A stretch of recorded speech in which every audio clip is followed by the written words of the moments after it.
தமிழ் நெஞ்சங்கள் அனைவருக்கும் வணக்கம். இது உங்கள் மித்ராஸ் தமிழ் சேனல்.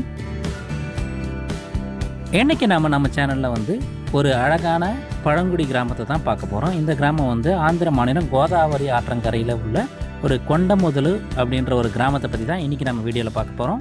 இது வரைக்கும் சேனலை சப்ஸ்கிரைப் பண்ணாமல் இருந்தீங்களா, மறக்காமல் கீழே தெரியுற அந்த சப்ஸ்கிரைப் பட்டனை ப்ரெஸ் பண்ணிவிட்டு கூடவே இருக்க அந்த பெல் பட்டனையும் ப்ரெஸ் பண்ணிவிடுங்க. அப்போ தான் நாங்கள் போகிற வீடியோஸோட அப்டேட்ஸ் உடனுக்குடன் உங்களுக்கு வந்துவிடும்.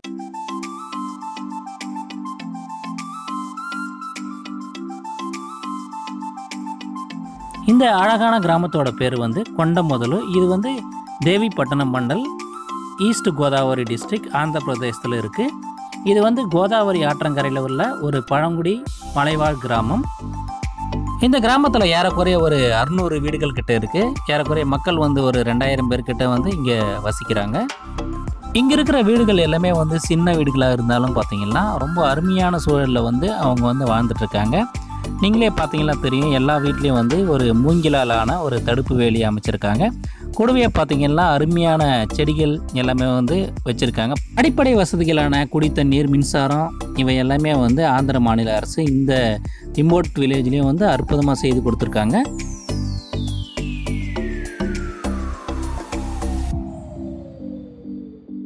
இந்த கிராமத்தை பற்றி ஏன் உங்கள் கூட ஷேர் பண்ணணும்னு நினைக்கிறேன்னா, இங்கே நவீன வசதிகளான செல்ஃபோன், அதுக்கப்புறம் பார்த்தீங்கன்னா இன்டர்நெட் எந்த வசதியுமே கிடையாது. இருந்தாலும் மக்கள் ரொம்பவே சந்தோஷமாக மனநிறைவோடும் இங்கே வாழ்ந்துட்டுருக்காங்க.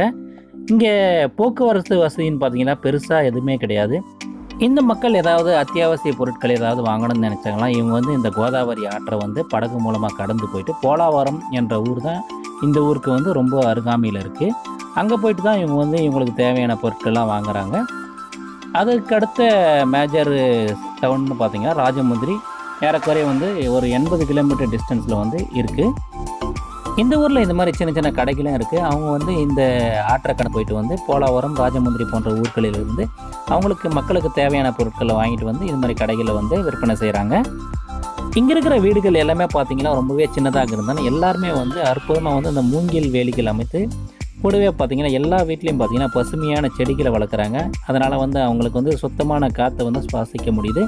எல்லோரும் பார்த்திங்கன்னா எந்தவித நோய் நொடியும் இல்லாமல் அற்புதமாக ரொம்பவே சந்தோஷமாக வாழ்ந்துட்டுருக்காங்க. இங்கே நாங்கள் அந்த காற்றே ரொம்ப அருமையாக இருக்குது. இங்கே நாங்கள் பர்சனலாக ஃபீல் பண்ண எக்ஸ்பீரியன்ஸும் ரொம்பவே மனநிறைவை கொடுத்தது. இங்கே இருக்கிற மக்கள் பார்த்திங்கன்னா இது மாதிரி ரிமோட் ஏரியாவில் இருக்குன்ட்டு கொஞ்சம் கூட ஃபீல் பண்ணாமல் ரொம்பவே சந்தோஷமாக இருக்காங்க. இதில் வருத்தப்படக்கூடிய இன்னொரு விஷயம் என்னென்னு பார்த்தீங்கன்னா, இந்த கிராமங்கள் எல்லாம் இன்னும் கொஞ்ச நாளில் காலியாக போகுது. ஏன்னா ஆந்திர அரசு இந்த கோதாவரி ஆற்றின் குறுக்க ஒரு அணையை கட்டுறாங்க. அதுக்கான வேலைகள் நடந்துகிட்ருக்கு. இவங்களுக்கு எந்நேரமும் இந்த ஊரை விட்டு காலி பண்ணணும் அப்படின்னு சொல்லி அதுக்காக அவங்க ரொம்ப ஃபீல் பண்ணுறாங்க. ஏன்னா வாழ்ந்த இது மாதிரி பசுமையான சூழலை விட்டு வேறு இடத்துக்கு போகணுன்ட்டு ரொம்பவே ஃபீல் பண்ணுறாங்க.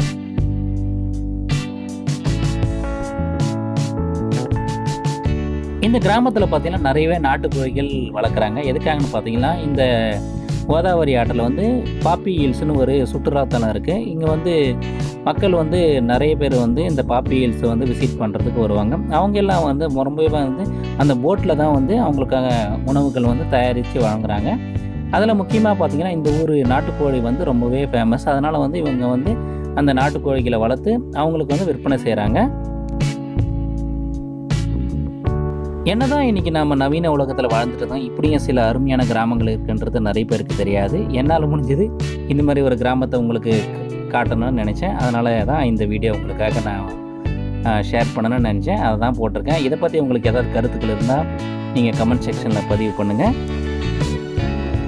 சில சமயங்களில் இவங்க ஏதாவது மருத்துவமனைக்கோ ஏதாவது ஒரு அவசர தேவைக்கோ நகரத்துக்கு செல்லணும்னு நினச்சாங்கன்னா இந்த கோதாவரி ஆற்றை தான் கடந்துட்டு போகணும். அந்த மாதிரி சமயத்தில் அந்த கோதாவரி ஆற்றில் ஏதாவது வெள்ளப்பெருக்கு அந்த இடத்துல எப்போவுமே சொல்ல முடியல. தண்ணியோட அளவு பார்த்திங்கன்னா ஏற்றம் இறக்கம் யாருக்குமே தெரியல. ஏன்னா இந்த கோதாவரி ஆறு பார்த்திங்கன்னா நாசிக்கிலிருந்து உற்பத்தி ஆகி வருது அப்படின்னு சொல்கிறாங்க. இது மாதிரி சூழலில் தான் அவங்களுக்கு ரொம்பவே கஷ்டமான ஒரு அடிப்படை வசதிகள் கூட இவங்க அந்த ஆற்றை கடந்து போனால் ஒரு படகு மூலமாக தான் கடந்து செல்லணும். அந்த டைமில் பார்த்திங்கன்னா வெள்ளத்தோட அளவு அதிகமாக இருந்துச்சுன்னா இவங்களால் அந்த ஆற்றை கடந்து போக முடியாது. இந்த மாதிரி சூழலில் தான் ரொம்பவே கஷ்டமாக இருக்குதுன்னு என்னோட கருத்து.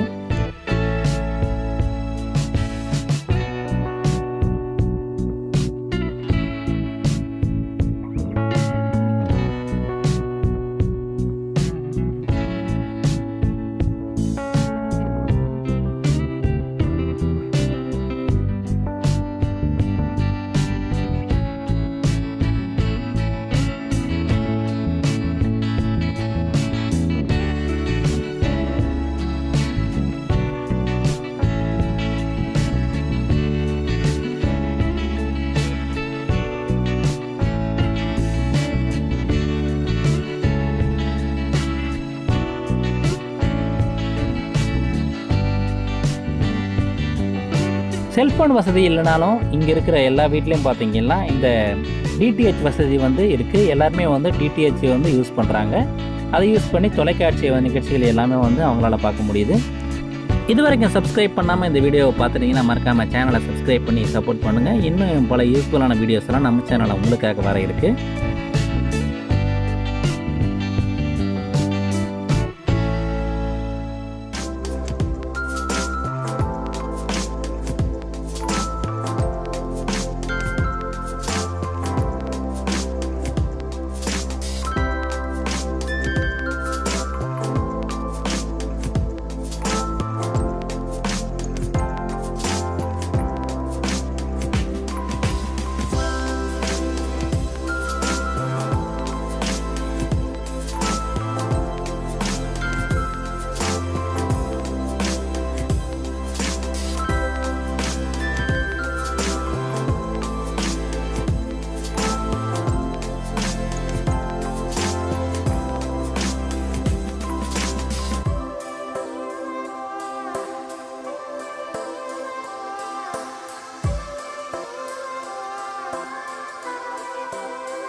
இங்கே இருக்கிற மக்களுக்காக ஆந்திரா அரசாங்கம் வந்து இந்த மாதிரி ஒரு ஹாஸ்பிட்டலே வந்து இங்கே வந்து அமைச்சிருக்காங்க.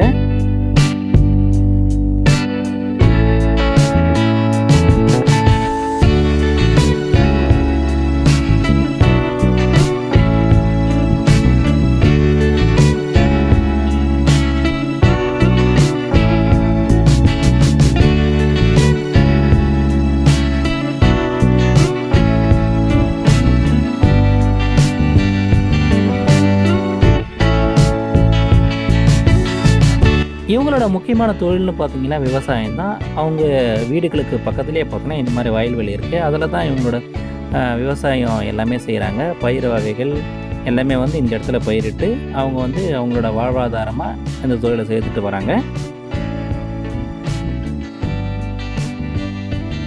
நீங்கள் பார்த்துட்டு இருக்க இந்த இடம் தான் அந்த ஊரோட வந்து ஆற்றங்கரை. இந்த ஆற்றங்கரையிலேருந்து தான் இவங்க அக்கறைக்கு வந்து இந்த படகு மூலமாக தான் போயிட்டு அந்த டிரான்ஸ்போர்ட், அதாவது ரோட் டிரான்ஸ்போர்ட் இருக்க இடத்த வந்து இவங்க ரீச் பண்ணுறாங்க. அத்தியாவசிய பொருட்கள் எல்லாமே அந்த ரோட்டில் வழியாக போயிட்டு தான் அந்த போலாவரம், ராஜமுந்திரி ஊர்களுக்கு சென்று தான் இவங்க வாங்குறாங்க. நீங்களே பார்த்தீங்கன்னா தெரியும், ஒரு 2 வீலர் கூட அந்த போட்டில் வந்து ஏற்றிட்டு போகிறாங்க.